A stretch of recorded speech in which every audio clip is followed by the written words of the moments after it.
Welcome to the show, Real Good. My guest and is the Member of Parliament for Madina Constituency, Francis Xavier Sosu is my guest. Thank you very much, sir, for your time. Thank you. It's good to see you. You are shining. Thank you. It's amazing to be here this morning. Right. There's a lot to talk about, and you are going to be the center of attraction today as well, not only on our set, but a lot of sets as well. I'm too sure the calls are even going to be coming through pretty soon. Let's talk about where you were in a rush to the other day when the police caught you. Where were you rushing to save the economy? Oh, man. Yes. This is how you caught me off guard. I caught you off guard. Oh, okay. Where were you rushing to, sir? Well, I think I was rushing to the constituency swearing-in ceremony. Okay. Yeah, so I was moving from Parliament to the constituency. The program was fixed for, I think, 6 p.m. Okay. And I had left Parliament barely like 5:30 p.m. or so. And, you know, driving through the traffic all the way to Madina was a bit tricky. Yeah. Ordinarily, even as members of Parliament, we should be able to get like motorcades to assist us. But I didn't get that, obviously. So I just joined some other, like, either staffers. Okay. And I'm talking about like state staffers who were using sirens and their security lights, and that's exactly what I did. So, with the lights, you out of traffic so that I can join the main road. Yeah. So it is in that process that I was stopped. Okay. So clearly, obviously, that is not one. It's not even a dangerous drive. You could say that unlawful use of siren, but there's really no law that says somebody can unlawfully use sirens. Oh, really? Yeah, of course. There's no criminal law like that. You know, there's no law criminalizing the use of sirens. You know, there's no law like that. And particularly for we members of Parliament, over 90% of us have those security lights and sirens anyway, because they are extra security for us. Okay. You know, sometimes you're driving in the night towards places, very obscure places, and we use them.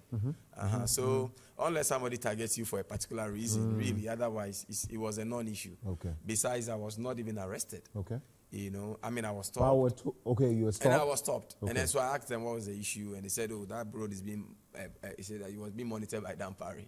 And so, I'm not supposed to. And I said, oh, so what do I do? So they said that my car will be impounded. I didn't understand, but I just left the car. Okay. Knowing very well how they've been behaving in the past, you know, in a very unprofessional manner, I just left the car with them. So they then gave me their own car with 2 motorcades, which then cleared the road, one ahead, one behind. Okay. Which cleared the road all the way to the meeting. Oh, I see. So I was at the meeting. They went with me to the meeting. They saw the meeting. So when we closed from the meeting, then I called them to say, so can I come from the car? They said, come for it tomorrow. Okay. In the morning, I called for the car. They said, no, we have instruction to take you to court. Okay. I said, how? Okay. So, but then again, I've had experiences with police. Okay. And I know Ghanaians will look forward to that very, very book that is coming, out maybe sometime next year, which is like the unruly IGP in the village of Kotia Bodam. And it's a story, and it's a very interesting story of policing. You know, policing is not showmanship; it's professionalism. It has nothing to do with all this Jama or social media. You think that's what's happening? No. Obviously, what's up? That's because you look at the crime statistics, and I'm putting things together. Okay. You will see that we are making noise for nothing. You know, we are not paying attention to the details, the things that must happen. You know, and we are all over the place. And so not wanting them to go and misbehave, I call my colleague, Honorable Agagada, look, this is what has happened. I suspect they'll go and misbehave. So you know what? Let's go to the court. Because I don't want them to come. They say, oh, breaking news. They have warrant to arrest us and start misbehaving all over. So I went there and simply admitted. Because again, I have book projects come. I said, my Lord, I'm guilty as charged. Just whatever you want to do with me. So then I was fined 2,400. I immediately paid the fine. Gave a copy of the receipt to my personal bodyguard to go and bring the car. When my personal bodyguard got there, that was when they then took the receipt, took pictures of it, and then put on social media. Then took pictures of my car number. Oh, my world. And shared it on social media. Is that policing? Somebody who is supposed to be protecting, someone who by law is entitled to personal protection by the police. Then you take his car number. Why? You want people to target me? When they see me in the car, they can harm me or something? Then I was in Parliament. Whilst the parliamentary session was ongoing, then my colleagues were coming to me. So Susi, they say you have been arrested. Breaking news, Sosu arrested. I said, no. Yesterday I was stopped, but there was not like an arrest, because arrest is a term of art. You have to restrict the person before the person will be bailed, either by self-recognizance or by somebody. Nothing like that happened.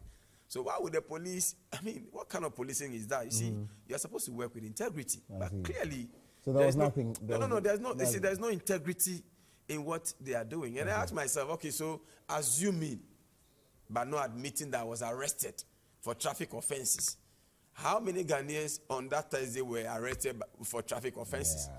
And how many of them were on, all media? I know. Maybe because you're a big man. You're a big man. Anyway, so that, I mean, that's done and dusted. That's way beside us. Okay, very well.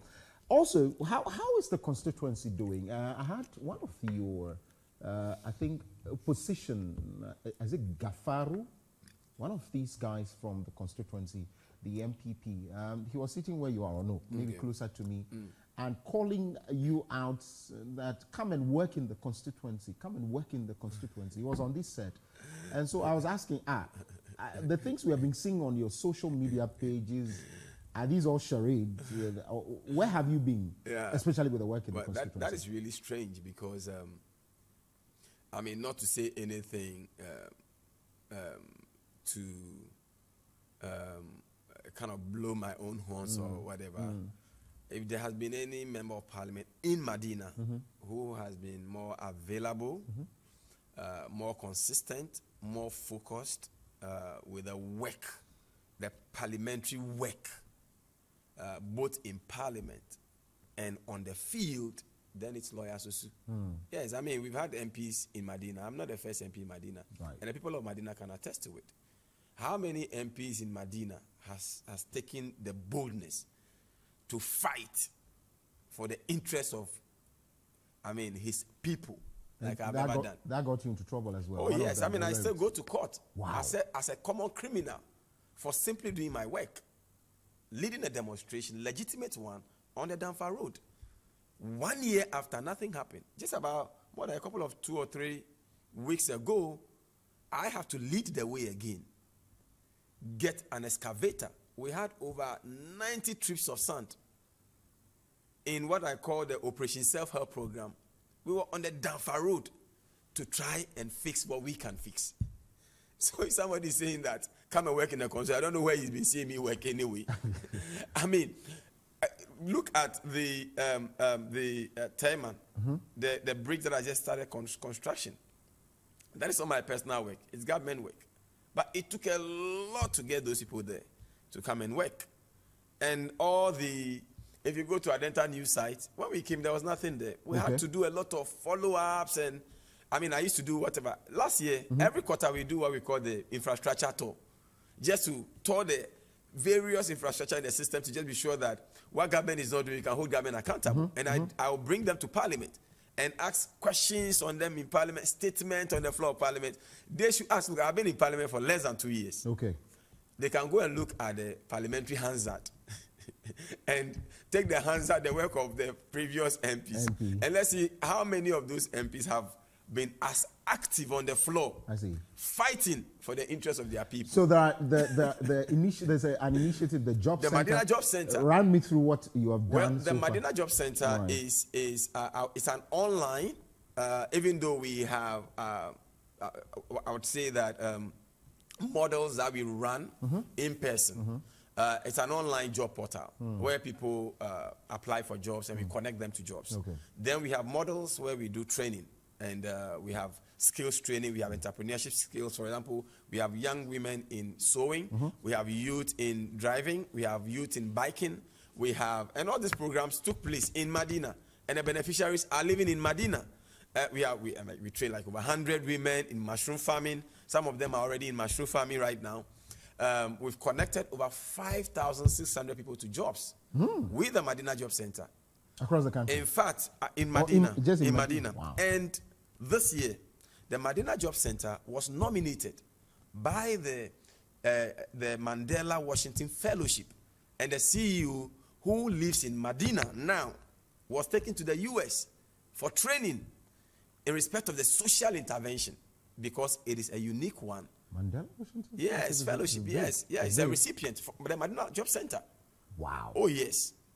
And this year, many more people have come to, even a lot of partnerships because of that. We've had many more partnerships. It takes time to really build them so that we can unveil them. But otherwise, by the end of this year, we are going to have special bread coming from Madina Job Center. We are trying to do Gary processing right in Accra here through the Job Center. We are trying to do, it's a local wine processing with the Madina Job Center. Wow. So it's an innovation. How do you determine that these people who are taking part in some of these things are constituents? Oh, we have a database. Oh, you have a database. In fact, there are some who are not constituents. Okay. But the vast majority of them are constituents. We have a database of all of them. I mean, we know which ward they are coming, which electoral area they are coming from. I mean, we have all that information. And that has nothing to do with the NDC members? No, at all. I mean, everyone, it's for everybody. Everybody. In fact, it's because, I mean, Madina, I believe, loves me and they love my work. And I don't need to be discriminatory in the work I do for the people. And I do it with that. And in fact, a lot of these projects, I've even shared some of them in the book title, Being the Change. I'm sure we'll get there. We're going to get there pretty soon.